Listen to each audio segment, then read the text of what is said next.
दोस्तों आज मैं बात करूंगा इन मासूम और माजूर बच्चों की जो पाकिस्तान के शहर गुजरात में दौले शाह के मज़ार पर मिलते हैं। ये मासूम बच्चे दरअसल रियासत की बेहिसी और बेरहमी का मुंह बोलता सबूत हैं। 16वीं सदी में शाह दौला के नाम का एक बुजुर्ग गुजरात आया। रवायत के मुताबिक शाह दौला को परिंदे और जानवर बहुत पसंद थे। एक हकायत के मुताबिक कई बार वो अपने पसंदीदा जानवरों के सर पर एक मिट्टी की टोपी रख देते थे और इनके सरों को मुकम्मल ढांप कर रखते थे। इनका आस्ताना आम लोगों के लिए हर वक्त खुला रहता था। बांझ औरतें इनसे दुआ करवाने के लिए दूर दराज के इलाकों से हाजिर होती थीं। रवायत है कि दौले शाह की दुआ से वो अक्सर साहिब औलाद हो जाती थी।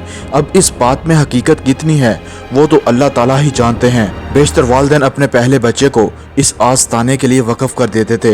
हकायत की रूह से अगर वालिदैन इस बच्चे को दौले शाह के मज़ार पे वक्फ नहीं करते थे तो इनकी होने वाली सारी औलाद हमेशा छोटे सर वाली ही पैदा होती थी। लेकिन दोस्तों बेहतर हकीकत तो अल्लाह ताला ही जानते हैं। ताहम शाह दौला के मज़ार पर ये माजूर बच्चे दरअसल माइक्रोसेल्फी नामी बीमारी का शिकार होते हैं, जिसके बायस इनके सर हमल के दौरान या पैदाइश के बाद आम इंसानों से छोटे रह जाते हैं और यूं इनके दिमाग मुकम्मल नशोनुमा नहीं पा सकते। इन बच्चों को ज्यादातर पैदाइशी माजूरी के बाद लोग मज़ारों पर छोड़ जाते हैं।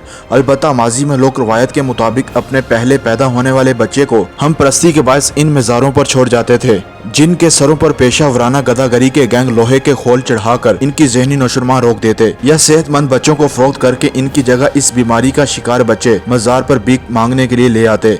गोया 1960 में हुकूमत ने मज़ार पर बच्चों को छोड़कर जाने की पाबंदी आयद कर दी थी। अलबत्ता आज तक इस पाबंदी पर अमल दरामद नहीं हो सका और अब भी यहाँ पेशावर बेकारियों के गैंग इन दौले शाह की चूहियों के जरिए भीख मांगने का धंधा जारी रखे हुए हैं।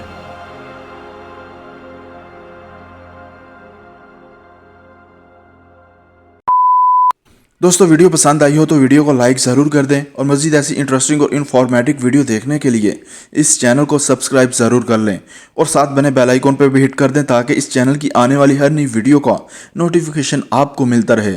और अगर आप मुझे इंस्टा पे फॉलो करना चाहते हैं तो उसका लिंक नीचे डिस्क्रिप्शन में मौजूद है। अपना बहुत सारा ख्याल रखिएगा। अल्लाह हाफिज़।